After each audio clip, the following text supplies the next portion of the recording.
तो स्टूडेंट्स, हमारा जो टॉपिक है chapter third class 10th mathematics, और आपका चैप्टर का नाम है linear equation in two variables. तो इसमें कल थोड़ा बहुत हमने डिस्कशन किया था, एक बार दिखा दे रहे हैं फिर से। तो टॉपिक का नाम है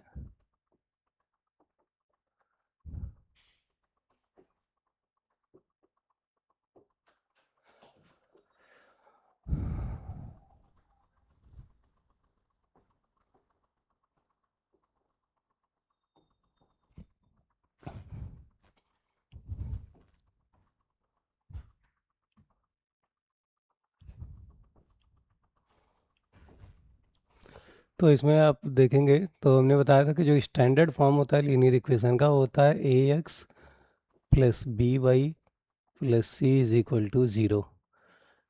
यहाँ पे ए और बी और सी आपके क्या हैं, रियल नंबर्स हैं, और एक्स और वाई आपके वेरिएबल्स हैं। तो एक्चुअल में जो चैप्टर का नाम है आपके, वो है pair of linear equation in two variables. तो pair of linear equation in two variables क्यों होगा? क्योंकि हमें जब भी लीनियर इक्वेशन में जितने वेरिएबल रहेंगे उतने आपके इक्वेशन रिक्वायरमेंट होगी उनके सोल्यूशन को दिखाने के लिए, उनके सोल्यूशन को फाइंड करने के लिए। क्यों? क्योंकि हम लोग जब तक जितने भी वेरिएबल हैं उतने पेयर इक्वेशन के नहीं रहेंगे तब तक उसका सोल्यूशन निकालना पॉसिबल नहीं है। तो अगर मान लीजिए हमने एक इक्वेशन लिया इस फॉर्मेट का, तो उसको नाम दे दिए a1x plus b1y plus c1 is equal to zero. एक और इक्वेशन लिया a2x plus b2y plus c2 equal to zero. तो दो इक्वेशन लेंगे क्योंकि यहाँ पे दो वेरिएबल हैं, तो हमेशा आपको पेयर में ही इक्वेशन मिलेगा। पेयर ऑफ लीनियर इक्वेशन में आपको पेयर में मिलेगा, अदरवाइज आप सिंप्लीफिकेशन करना पॉसिबल नहीं होगा। अगर दो वेरिएबल का एक ही इक्वेशन है तो उसके इनफाइनाइट आंसर पॉसिबल है, लेकिन अगर दो वेरिएबल के दो इक्वेशन एक साथ आपको दिए जाएं पेयर में, तो उनके सोल्यूशन निकालने के कई तरीके होते हैं और कई ऑप्शन होते हैं फिर उसमें से। तो उसमें से अगला ऑप्शन आपका, मान लीजिए आपने दो पेयर ऑफ लीनियर इक्वेशन लिया, फॉर एग्जांपल आपने उसको स्टैंडर्ड फॉर्म में लिखा। मान लीजिए हमने एक एग्जांपल लिया 2x plus 3y plus 4 equal to zero. एक और लिखा इक्वेशन, मान लीजिए 4x plus 5y plus 7 equal to zero. तीन दोनों इक्वेशन को बोलेंगे पेयर ऑफ लीनियर इक्वेशन।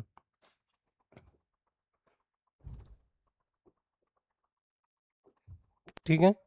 तो यहाँ से हम क्या करेंगे, पहले इनको कंपेयर करेंगे। कंपेयर करने का मतलब कोफिशिएंट को कंपेयर करेंगे। कोफिशिएंट क्या होते हैं? एक्स और वाई वेरिएबल के साथ जो नंबर आपके मल्टीप्लाई रहती हैं उनको बोलते हैं कोफिशिएंट। जो बिना वेरिएबल के नंबर्स रहती हैं उनको बोलते हैं कांस्टेंट। तो यहाँ पे आप देखेंगे एक्स आपका वेरिएबल है, एक्स के साथ 2 मल्टीप्लाई में है, तो 2 यहाँ पे कोफिशिएंट ऑफ एक्स का काम कर रहा है, 3 यहाँ पे कोफिशिएंट ऑफ वाई का काम कर रहा है, 4 यहाँ पे कांस्टेंट है क्योंकि फ्री फ्रॉम वेरिएबल्स है।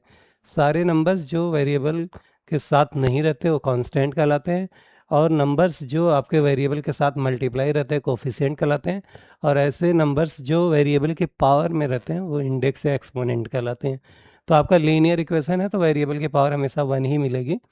तो यहाँ से हम कंपैरिजन करें अगर इन दोनों इक्वेशन को, तो आप देखेंगे हमें मिलेगा a1 की जगह पे 2 है।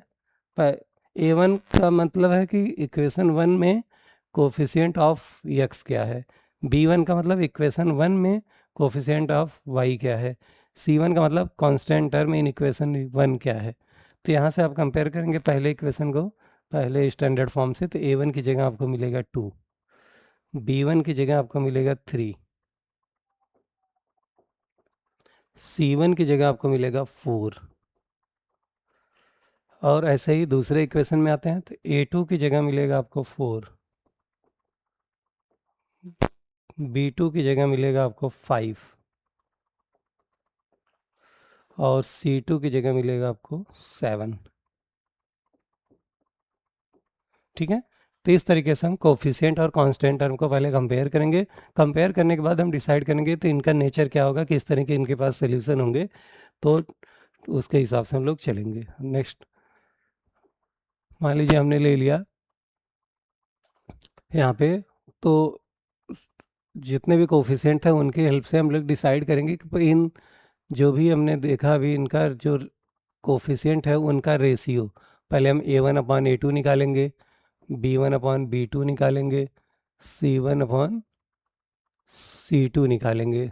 पहले x के कोफिशिएंट का रेशियो निकालेंगे, फिर y के कोफिशिएंट का रेशियो निकालेंगे, और फिर कांस्टेंट टर्म का रेशियो निकालेंगे। तो उसके अकॉर्डिंग हम डिसाइड करेंगे कि इनका किस तरीके का आपका सोल्यूशन मिलेगा। तो सोल्यूशन निकालने के लिए पहला केस क्या बन सकता है कि जैसे आपने इन तीनों कोफिशिएंट को कंपेयर किया, फिर आपको किसी केस में आपने सॉल्व किया इनको, और मान लीजिए आपको कंडीशन मिली कि A1/A2 जो आपने फाइंड किया था वो आपके B1/B2 के या तो इक्वल आएगा या तो इक्वल नहीं आएगा। मान लीजिए इक्वल नहीं आया, तो अगर इक्वल नहीं आया तो वहाँ पे अगर हम ग्राफ बनाएंगे इन लीनियर इक्वेशन की हेल्प से, तो आपको जो ग्राफ मिलेगा वो इंटरसेक्टिंग ग्राफ मिलेगा।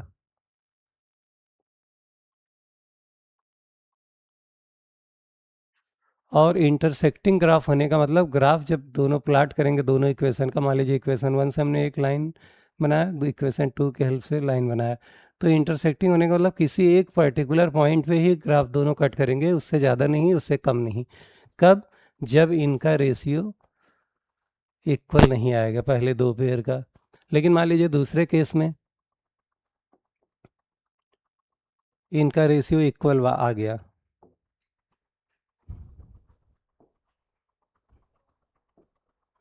मान लीजिए A1/A2 आपने निकाला और B1/B2 आपने निकाला, दोनों इक्वल आ गए, तब आप तीसरा रेशियो चेक करेंगे। थर्ड रेशियो आपका देखिए क्या है, C1/C2 आप निकालेंगे।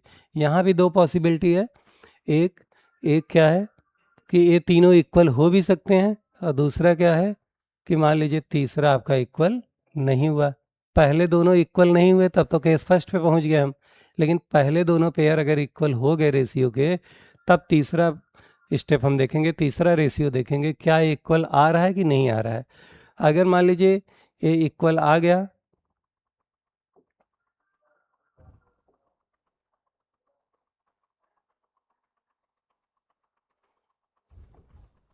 मान लीजिए इक्वल आ गया, तब आपका जो केस बनेगा, जो आपका ग्राफ बनेगा, जो आपका सोल्यूशन बनेगा, वो क्या बनेगा, कोइंसिडेंट लाइन। कोइंसिडेंट लाइन का मतलब लाइन जब आप बनाएंगे तो मान लीजिए पहले इक्वेशन का आपने लाइन ग्राफ ड्रा किया, फिर दूसरे का आप ग्राफ ड्रा करेंगे, तो दोनों लाइन एक दूसरे के ऊपर आ जाएंगी, तो इनको बोलते हैं कोइंसिडेंट। कोइंसिडेंट का मतलब कोइंसाइड कर जाना, एक लाइन के ऊपर दूसरी लाइन का आ जाना या हो जाना या फॉर्म कर जाना। तो कोइंसिडेंट लाइन में आपको जो सोल्यूशन मिलता है वो मिलते हैं many solution, infinitely many solution. और जो इंटरसेक्टिंग में आपका आंसर मिलता है वो यूनिक सोल्यूशन मिलता है। जितने पॉइंट पे आपका ग्राफ कट करेगा उतने आंसर पॉसिबल हैं, तो एक पॉइंट पे ग्राफ कट करेगा तो एक आंसर पॉसिबल है।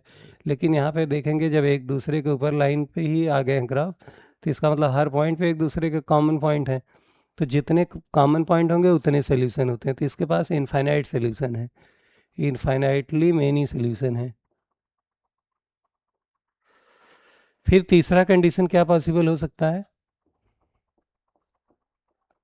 मान लीजिए हमने ले लिया तीसरा केस।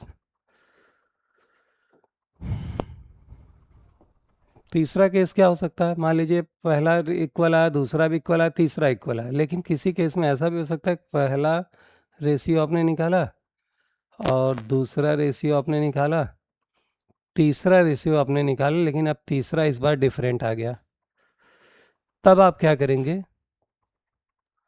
तब यहाँ पे आपका जो ग्राफ बनेगा वो पैरेलल लाइन बनाएगा ग्राफ। पैरेलल लाइन का मतलब जैसे आपने एक्स और वाई कोऑर्डिनेट ड्रा किया, अब यहाँ पे पहले का आपने इक्वेशन ड्रा किया तो पहला ग्राफ मिल गया, मान लीजिए आपने दूसरा लाइन का इक्वेशन ड्रा किया तो इसके पैरेलल वो लाइन मिलेगी। तो जब आप दो पैरेलल लाइन को ड्रा करेंगे, जो आप ये तभी पॉसिबल है जब शुरू के दो रेशियो इक्वल आएंगे लेकिन तीसरा आपके इक्वल नहीं आएगा। तो ये हो जाएगा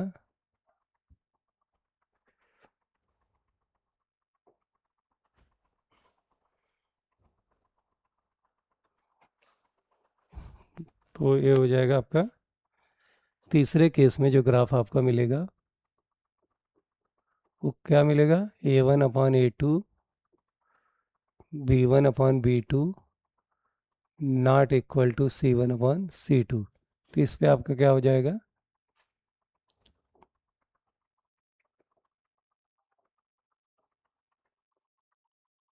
ये आपका एक्स एक्सिस और ये आपके वाई एक्सिस। तो पहला और दूसरा जो हमने अभी बताया तो क्या हो जाता है, पैरेलल लाइन मिलती है। पैरेलल लाइन मिलेगी तो कभी एक दूसरे को कट ही नहीं करे। पैरेलल होने का मतलब जो एक लाइन दूसरे लाइन के बीच का डिफरेंस, बीच का गैप हमेशा कांस्टेंट रहे और कभी एक दूसरे को कट ही ना करे। तो ऐसे लाइन को बोलते हैं पैरेलल लाइन। और जब एक बार भी नहीं कट करेगा तो वहाँ पे उसका नाम हो जाता है नो सॉल्यूशन। पैरेलल लाइन का मतलब ग्राफ एक दूसरे कभी कट ही नहीं किए, तो इस केस में एक भी आंसर पॉसिबल नहीं है। तो किसी पेयर ऑफ लीनियर इक्वेशन को देखने के बाद हम एक्चुअल में पहले सबसे पहले उनका रेशियो डिसाइड करेंगे। रेशियो डिसाइड करने के बाद हम ये देखेंगे कि क्या शुरू के दोनों रेशियो A1/A2 B1/B2 इक्वल आ रहे हैं। अगर इक्वल आ रहे हैं तो फिर वहाँ पे दो केस अराइज होंगे, या तो तीनों रेशियो इक्वल होंगे या आखिरी का एक रेशियो अनइक्वल हो जाएगा। या तो शुरू के दो इस रेशियो ही अनइक्वल आ जाए, तब वहाँ पे यूनिक सोल्यूशन मिलेगा। तो तीनों इक्वल आ जाएंगे तो आपके कोइंसिडेंट लाइन मिलेंगी, मेनी सोल्यूशन होगा। अगर आपके तीसरा केस बन रहा है कि शुरू के दो तो इक्वल हो रहे हैं लेकिन तीसरा अनइक्वल हो गया, तो वहाँ पे नो सोल्यूशन बनेगा। तो ये आपके कंडीशन बनेंगे कि किस तरीके के ग्राफ आपको मिलेंगे। फिर अगला इस पे आता है सोल्यूशन जो आपका होता है वो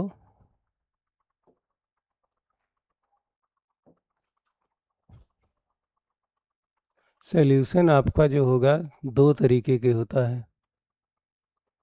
solution of pair of linear equation का जो नेचर होगा वो दो टाइप का होगा। पहला नेचर क्या होगा, एक तो सोल्यूशन कंसिस्टेंट होता है और दूसरा इनकंसिस्टेंट होता है।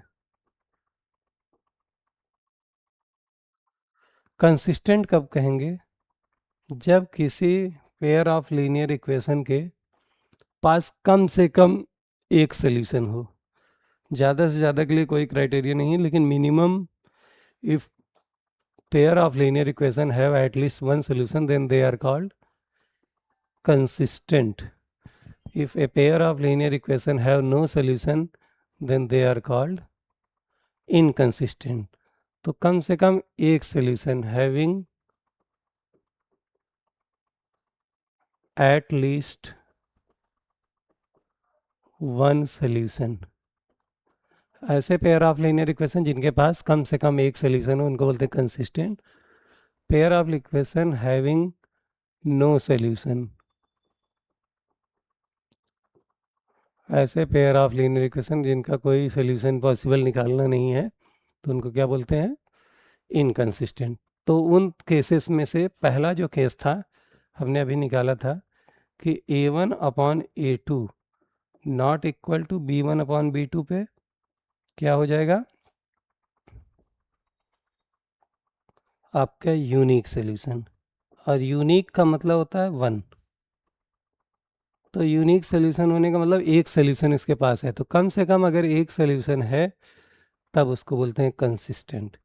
और दूसरा केस जो हमने बनाया था अभी, A1/A2 equal to B1/B2 equal to C1/C2। Coefficient को आप कंपेयर करेंगे, फिर सॉल्व करेंगे। ये तीनों केस में से ये तीनों अगर रेशियो इक्वल आ जाए तो इनके पास होते हैं many solution, infinite solution. Infinite solution होंगे तो हमने बताया कि कम से कम एक सोल्यूशन होने चाहिए, ज़्यादा से ज़्यादा चाहे जितने रहें, तब भी वो कंसिस्टेंट है। तो इनफाइनाइट सोल्यूशन के केस पे और यूनिक सोल्यूशन के केस पे आपका जो क्वेश्चन का आंसर आएगा वो कंसिस्टेंट आएगा। लेकिन तीसरा केस जो बच जा रहा है लास्ट वाला, वो क्या था कि आपने A1/A2 निकाला, B1/B2 निकाला, नॉट इक्वल टू C1/C2 आ गया, तो इसको बोलते हैं नो सोल्यूशन केस। इस केस में उन पेयर ऑफ लीनियर इक्वेशन के पास कोई सोल्यूशन नहीं होता, और इसी केस को केवल पर्टिकुलर इसी केस को जिस पे कोई आंसर नहीं होता उन्हीं को कंसिस्टेंट कहा जाएगा। अदरवाइज आपका यहाँ पे कंसिस्टेंट ही होगा, दो केस में कंसिस्टेंट होगा, एक केस में आपका इनकंसिस्टेंट होगा। बाकी यहाँ पे तो इन दोनों पे आपको क्या करना है, ग्राफ प्लॉट करना है या ग्राफ ड्रा करना है, और इस पे आपको क्या करना है, ग्राफ नहीं बनाना है। इस पे ग्राफ बनेगा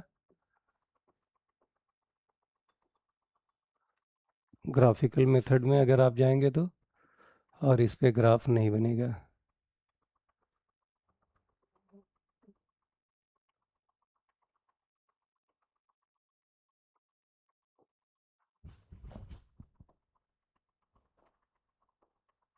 as these equation have no solution।